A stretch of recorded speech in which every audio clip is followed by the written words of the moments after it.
Waouh, waouh. Voilà, bienvenue encore à toutes les personnes qui viennent de nous rejoindre. Partagez cette émission. Voilà, donc nous venons de découvrir cette histoire triste de Néhémie dans la première partie. Voilà, il s'agit ici de la sexualité. Cette femme est en train de nous dire qu'elle ne doit rien dire car son corps appartient à son mari. Mais c'est son mari qui n'arrête pas de lui rassasier ça tout le temps, voilà, de lui faire comprendre que tu n'as rien à me dire, voilà, tu dois juste me donner ton corps, peu importe que tu sois malade, que tu sois frustré, que tu sois fatigué, que tu sois enceinte et épuisée. En tout cas, moi, je ne peux pas passer à côté de ton corps. À chaque fois que j'ai envie, je vais foncer. Donc, je veux juste ouvrir une parenthèse. Il ne s'agit pas ici de tous les hommes. Je pense que vous-même, peut-être que vous êtes mariés, mais c'est surtout pour parler aux femmes célibataires. Parce que lorsque nous partageons ces sujets, on voit que les femmes célibataires, en fait, deviennent réticentes. Donc, ce n'est pas tous les hommes qui sont comme ça. Moi, je suis mariée, je suis dans le mariage, je suis épanouie. Donc, et je sais qu'il y a aussi des femmes qui sont épanouies sexuellement, des femmes qui sont heureuses dans leur mariage. Donc, tous les hommes ne sont pas comme ça. Donc ça, ici, on a un cas de figure des hommes qui ont un problème qui n'arrivent pas à se retenir, qui ne comprennent pas certaines choses parce que vous savez, l'ignorance est un danger. L'ignorance est un danger et les hommes doivent être de plus en plus enseignés. Il y a la plateforme Invariable Mon Roi de notre bro, Edmond, qui se trouve au Canada, qui est derrière cette régie. Et il aide vraiment les hommes dans leurs émotions. Et je vous vraiment conseille de vous abonner à cette page. Il y a vraiment des contenus qui vont vous aider. Vous devez investir en vous-même parce que le problème, c'est qu'on rentre dans le mariage, on n'est pas du tout enseigné. On rentre comme ça, tel qu'on est, brut, avec un lot de choses vraiment qui se sont passées, un lot de problèmes, un sac de problèmes qu'on trimballe sans même s'en rendre compte. En fait, le problème, c'est ça. Voilà, donc moi, je voulais d'abord brosser cela et aussi parler des hommes aux femmes parce que la plupart des femmes déjà se disent que le premier besoin de l'homme, c'est la sexualité. Non, le premier besoin de l'homme, c'est le respect. Et force est aussi de constater que certains hommes ne le savent pas aussi. Ils pensent que leur premier besoin, c'est la sexualité. C'est là où ils peuvent foncer, ils peuvent ne pas se retenir parce qu'ils se disent « Ah bah oui, je suis créé comme ça, c'est pas de ma faute, donc j'ai envie et puis je fonce. » Alors que c'est pas du tout comme ça que ça devait se passer, d'accord? Donc aux hommes qui sont connectés, votre premier besoin, peut-être que vous-même vous ne le savez pas, c'est pas la sexualité. Ce dont vous avez besoin dans le mariage, le premier d'abord, c'est le respect. Ok, ça je pense que ça va déjà permettre à une femme, à un homme de se calmer et à une femme aussi d'être rassurée. Ok, donc voilà, mais on est différents, d'accord? On a tous été créés de la même manière dans le sens que il n'y a pas eu de favoritisme, les qualités, tout ça, ça nous a été donné. Maintenant, chaque personne, chaque individu, en fonction des situations qu'il a vécues, voilà, va devenir ce qu'il est. C'est-à-dire que tu épouses un homme, mais tu ne connais pas l'enfance qu'a eu cet homme et à l'âge d'avoir des relations amoureuses, ce qu'il a vécu et jusqu'à aujourd'hui en fait. Donc toutes ces choses-là construisent en fait un être humain. Donc cet homme qui aujourd'hui dit à sa femme, ou bien les hommes qui disent à leur femme, ton corps m'appartient, c'est une vérité. On est bien d'accord. Mais cela ne signifie pas que ce n'est que le corps de la femme qui appartient à l'homme. C'est vice-versa. Le corps de l'homme également appartient à la femme. Donc première vérité, une première clé, vous qui avez pris vos notes, vous qui avez pris vos blocs-notes, voilà, prenez note, la première clé, parce que j'ai vu ça dans plusieurs commentaires, parce que le sujet que nous partageons aujourd'hui, c'est une histoire vraie, c'est une publication voilà, que nous avons mis sur notre page Facebook, et cela a suscité beaucoup de réactions, et je voyais des femmes qui disaient non, mon corps n'appartient pas à mon mari. Lorsque tu es marié, ton corps appartient à ton homme et le corps de ton époux t'appartient également, ok? Voilà, mais cela ne signifie pas que on va abuser, on va détruire ce corps-là. C'est pour dire que lorsque on a des rapports sexuels, en fait, on se fusionne, on se fusionne, on devient une seule personne. Donc le mari est là pour donner du plaisir à sa femme et la femme également est là pour donner du plaisir à son mari. C'est là où on dit ton corps m'appartient, mon corps lui appartient. C'est dans ce sens-là de pouvoir faire du bien à ce corps-là parce que lorsqu'on a la conscience que ce corps m'appartient, on ne se comportera plus de manière, je vais dire, médiocre en fait, parce que c'est ton corps aussi. Donc ça veut dire que le bien que toi tu veux qu'on fasse à toi, sur ton corps, tu le feras à l'autre. Parce que c'est ça en fait. Donc deuxième vérité, lorsqu'on est conscient que le corps de ta femme t'appartient, le corps de ton mari t'appartient, ben on en prend soin. Voilà, c'est ça qui permet de pouvoir prendre soin du corps de l'autre. La conscience que ce corps m'appartient, cette vérité, cette révélation. Voilà, c'est pas que ça t'appartient et tu commences à détruire le corps de l'autre alors que ton propre corps, tu en prends soin. Là, il y a injustice parce que tu dois aimer ton prochain comme toi-même. De la même manière, tu prends soin de ton corps. De la même manière, tu veux que ta femme te donne du plaisir. De la même manière, toi, tu dois lui donner du plaisir. Et d'ailleurs, ça commence par les hommes. Cette histoire de sexualité, c'est aux hommes d'abord de commencer à donner du plaisir à leur femme. Parce que l'homme, quand il éjacule, c'est terminé. Voilà pourquoi, dans un rapport sexuel, l'homme doit d'abord commencer à donner du plaisir à sa femme. En fait, tous les deux, vous vous donnez plaisir, d'accord? Au moment des préliminaires. Donc, le plaisir est là, voilà. Maintenant, là, je parle de la jouissance.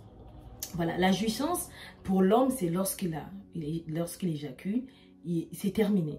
Donc, pour ne pas laisser ta femme sur sa faim, donc, c'est d'abord, en fait, c'est donné aux hommes. Voilà, ça a été donné aux hommes de pouvoir d'abord satisfaire leur femme. Parce que ça arrive rarement que ça se passe au même moment pour tous les deux. Et dès que l'homme éjacule, c'est terminé. Donc, comment vous allez faire? Voilà. Donc, ça doit interpeller les hommes. Ça doit interpeller les hommes. Et la plupart des hommes que nous voyons qui disent que c'est le corps de ma femme, ils le disent comme ça là, je vais dire, sans révélation, sans conscience, c'est devenu comme une chanson, voilà, on le dit comme ça, sans fondement, sans comprendre ce qui est attendu. Et en fait, c'est des hommes qui d'ailleurs ne prennent pas soin du corps de leur femme. Dans quel sens? C'est-à-dire qu'ils ne se soucient pas de l'épanouissement sexuel de leur épouse.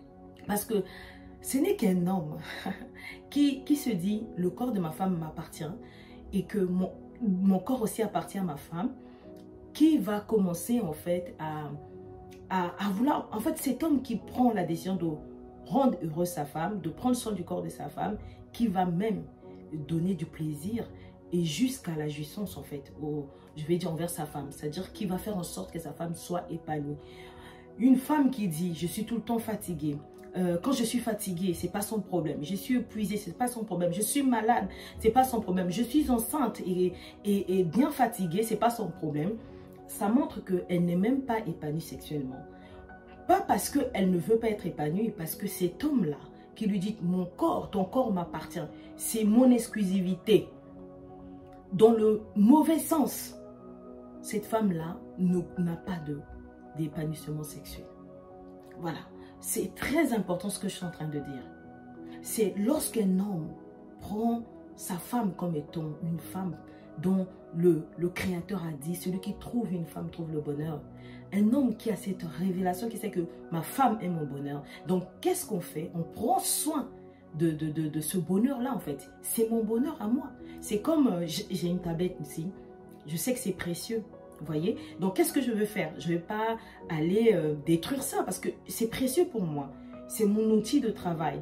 Je dois en prendre soin. Vous vous rendez compte que ta femme est plus que tout. Ta femme, c'est ton autre toi, c'est ta moitié. Donc, tu ne peux pas détruire en fait ton bonheur. Et puisque tu es là, tu es dans ton esprit, c'est de prendre soin de ce corps, ben en fait, tu vas donner du plaisir à ta femme. Tu vas contribuer à son épanouissement sexuel. D'ailleurs, c'est de ton devoir. C'est du devoir des hommes en tant que chef d'être exemplaire, de montrer le chemin. Voilà. Donc, si vous n'êtes pas exemplaire, il y a un problème. Donc, des hommes qui ne prennent pas en considération la vie de leur femme. Parce que le langage n'est toujours pas verbal. tu peux voir ta femme, tu sais déjà qu'elle est fatiguée. Donc, tu n'as plus besoin d'aller l'embêter. Voilà, toi-même, ça se voit. Ta femme est enceinte, elle est fatiguée. Ça se voit. Ce que l'on est en train de dire là, c'est pas que durant toute la période de la grossesse, on ne doit pas avoir des rapports sexuels avec sa femme. C'est pas ça. C'est pas ça. D'ailleurs, c'est conseillé. Je vais dire, les médecins le conseillent, surtout après le 3e mois. Parce qu'avant le 3e mois, il y a risque en fait. Si vous allez brutalement, il y a risque de faire une fausse couche. Voilà. Ça, c'est scientifiquement ce que les médecins nous disent. Mais après cela, vous pouvez le faire. Bah, en fait, comme vous vous sentez. Je veux dire, quand la femme, elle est moins fatiguée, si elle aussi, elle en veut. Parce qu'il y a son corps aussi qui se déforme. Il y a des hormones, il y a des nausées, il y a tout ça en fait. Donc, il faut prendre ça en considération. Il faut le prendre en considération. C'est très, très important ce dont je suis en train de partager avec vous aujourd'hui. Voilà, on n'a pas dit quand la femme est enceinte, on ne touche pas la femme. Non. Mais c'est de comprendre. Des fois, il y a des périodes où on est enceinte, on est très, très fatigué. Le soir, par exemple, tu as travaillé, tu es très fatigué. Donc, il faut beaucoup de sagesse. Il faut la communication. Dialoguer beaucoup. C'est très, très important ce que nous sommes en train de vous dire. OK? Donc, n'oubliez pas que quand la femme est enceinte, elle a beaucoup plus besoin d'attention. Donc, manifestez de l'attention. Soyez doux. Soyez vraiment préoccupés. Montrez vraiment à votre femme que c'est elle qui porte le bébé, mais c'est votre bébé à tous les deux. Soyez présents. Soyez à l'écoute. Voilà. Vous savez, la femme enceinte, j'ai déjà fait une émission là-dessus, qui a des envies. Voilà, soyez là, comprenez juste que c'est pour une période donnée. Et puis après, elle va redevenir elle-même parce qu'elle porte quand même la vie au-dedans d'elle. Et donc, du coup, vous devez être là. Vous devez être compréhensif. Vous devez être mature. C'est ça qu'on dit que le mariage, c'est vraiment pour les gens qui sont matures. OK? Est-ce qu'on est bien d'accord les hommes? C'est pas question de vous taper sur la tête, c'est question de comprendre que c'est pas normal. Ta femme est malade, elle est malade. Essaie toi-même de te mettre à sa place. Quand tu es malade, qu'est-ce que tu as envie? Du repos, tu as mal, tu as des douleurs, tu es fatigué, tu comprends pas ce qui te passe. Mais comment ta femme est malade et que toi, tu ne te soucies pas? Tout ce qu'il y a, c'est de pouvoir aller avec.